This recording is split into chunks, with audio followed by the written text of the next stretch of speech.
आपको सबसे पहले पता चले दिवाली का राक्षस दिवाली का त्योहार हम सभी बहुत धूमधाम से मनाते हैं। दिवाली के आने से हफ्तों पहले ही बाजारों में भीड़ और मानो हवा में एक अजीब सी खुशी हो जाती है।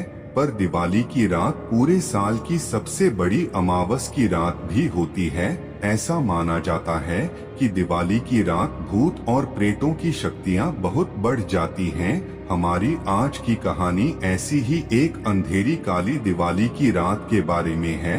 जतिन, ऋषि और ईशान बचपन से ही गहरे दोस्त थे, साथ में पले बड़े। वह तीनों दोस्त एक दूसरे के जिगरी थे और हमेशा साथ ही घूमते थे। पर जब ऋषि और उसकी फैमिली ने इंडिया से बाहर सेटल होने का डिसाइड किया तो यह उन तीनों के लिए मानो आखिरी दिवाली थी जो वह साथ में मनाने वाले थे। दिवाली के जस्ट बाद ऋषि अपनी फैमिली के साथ वह शहर हमेशा हमेशा के लिए छोड़कर जाने वाला था। तीनों ही चाहते थे कि यह दिवाली उनके लिए यादगार रहे। दिवाली की पूजा के बाद जतिन, ऋषि और ईशान एक ही स्कूटी पर ट्रिपलिंग करते हुए घूमने निकल गए। उनको क्या पता था कि उनकी यह राइड उन्हें एक ऐसी जगह पहुंचा देगी जहां किसी भी इंसान को नहीं जाना चाहिए था। कुछ दूर जाकर एक खाली सी जगह पर ऋषि ने स्कूटी रोकी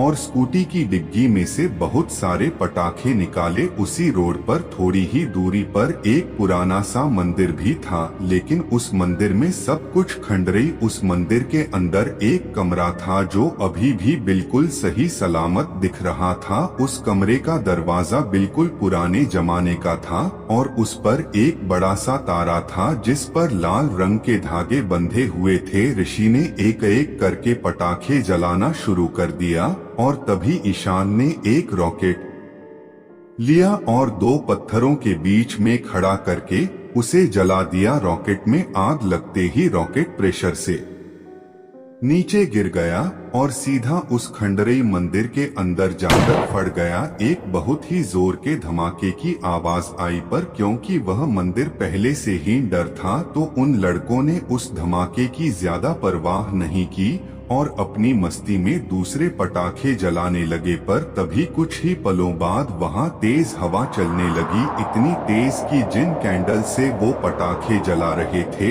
वह भी बुझ गई। वह हवा देखते ही देखते इतनी तेज हो गई कि जैसे कोई तूफान उन लड़कों की तरफ आ रहा हो।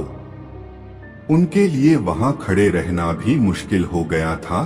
तभी अचानक से वह हवा रुक गई और वहां बिल्कुल सन्नाटा हो गया। ऋषि और जतिन ने एक दूसरे को देखा पर उन्हें ईशान कहीं नहीं दिख रहा था। उन्होंने उसे आवाज लगाई पर उन्हें वह कहीं मिल ही नहीं रहा था। तभी उन्हें ईशान के दर्द से कहाने की आवाज आई। वह आवाज उसी खंडहरी मंदिर के अंदर से आ रही थी। ऋषि और जतिन दौड़कर वहां पहुंचे तो उस खंडहरी शन लेटा हुआ था और उसके पेट पर बड़े बड़े नाखूनों के निशान थे।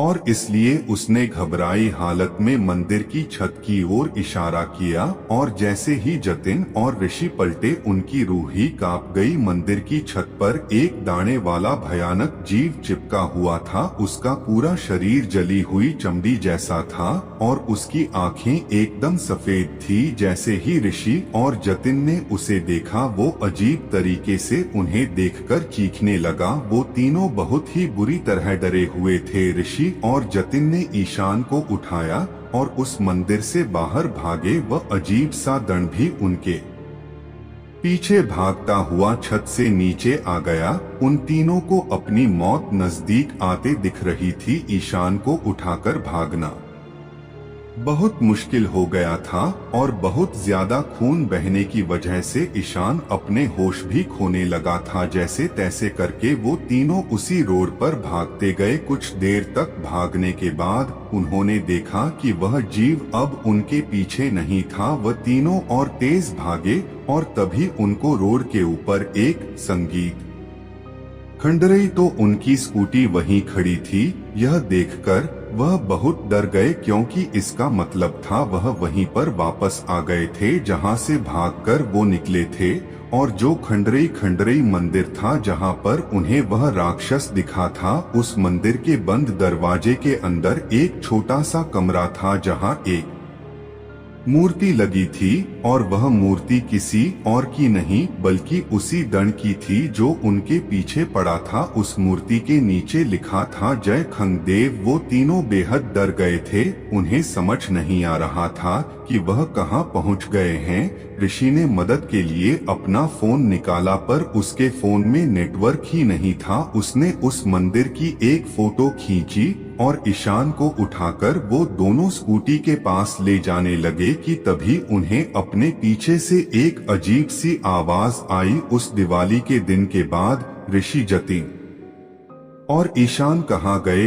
यह किसी को नहीं पता। पुलिस को उस मंदिर के पास से सिर्फ ऋषि का फोन मिला था जिसके अंदर उस खंडरेई संगीत, इसलिए उसे खुश रखने के लिए उसका एक मंदिर बनाया गया था जहां वह उसे हर महीने एक इंसान की बलि चढ़ाया करते थे। कहा जाता है कि कई ऋषियों ने मिलकर खंगपुर को उसी मंदिर में एक कमरे में कैद कर लिया था, पर अब दिवाली के उस पटाखे की वजह से वह दरवाजा खुल चुका था और खंगपुर अब आजाद हो गया था। आज भी उस शहर से रात में इंसानों के गायब होने की खबर आती रहती है, ना तो उनकी कोई लाश मिलती है और ना ही कोई सबूत। पुराने रहने वाले सभी लोगों ने वह इलाका छोड़ दिया है, पर वह राक्षस खंगपुर शायद आज भी वहीं उस इलाके में अपनी सालों की भूख मिटाता रहता है। अगर आपको यह वीडियो अच्छी लगी तो हमारा चैनल खूनी मंडे सब्सक्राइब करना बिल्कुल मत भूलना है।